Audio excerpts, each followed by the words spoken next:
বন্ধু বান্ধব মিলে চলে আসলাম মাওয়া ইলিশ ভাজা খেতে। এসে দেখি একজন বড় মাপের সেলিব্রিটি, তাকে চিনে না এমন কেউ না। যারা কন্টেন্ট বানায় এবং ভিডিও দেখে তাকে অবশ্যই চিনার কথা। তো তার নাম হচ্ছে নুমান ভাই।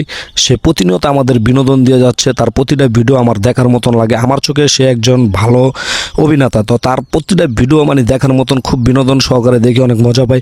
তো নুমান ভাইয়ের সাথে দেখা করে অনেকটা মানে আনন্দ ফিল করতেছি। তো তার সাথে কিছুক্ষণ কথা বললাম।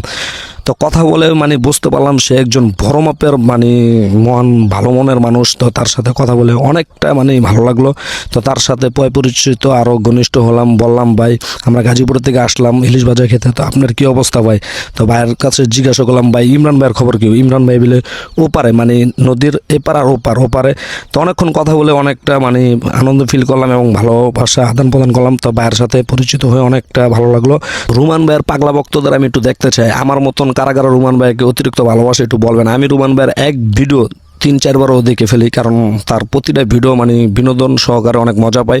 তো যাই হোক, মানে মাওয়া এসে আমাদের মানে অনেক ভালো লাগলো। কারণ কত হইছে মানে একজন সেলিব্রিটিকে পেয়ে খুবই মানে এনজয়েড, আরও বেশি আনন্দ ফিল করলাম। তো যাই হোক, বন্ধু বান্ধব একে অর্থ যেখানেই থাকি খুবই ভালো লাগে। তো এই যে আমার পাশে দেখছেন আমার কিউট একটা ছেলে, এটা আর কেউ না, এটা আমার বন্ধুর ছেলে ভাতিজা। আমার খুব অতি তাড়াতাড়ি বড় হয়ে গেছে। বাইস্তর জন্য সবাই দোয়া করবেন। মার্শাল্লাহ, অনেক ভালো মনের একজন মানুষ। আমার বাইস্ত আমার রুমান ভাইয়ের ভিডিও খুবই মানে লাইক করে এবং পছন্দ করে। রুমান ভাইয়ের ভিডিও 3-4বার না দেখলে আমার বাইস্তার বিলে ভালোই লাগে না। তো যাই হোক, বাইস্ত খুব করা লেভেলের একজন রুমান ভাইয়ের ভক্ত, মানে তার অনেক বড় একজন ফ্রেন্ড। তো বাইস্তার সাথে মানে রুমান ভাই খুব আদর যত্ন কারক একটা সেলফি নিল। তো ধন্যবাদ, দোয়া করবেন আমার বাইস্তার জন্য। সবাই ভালো থাকবেন।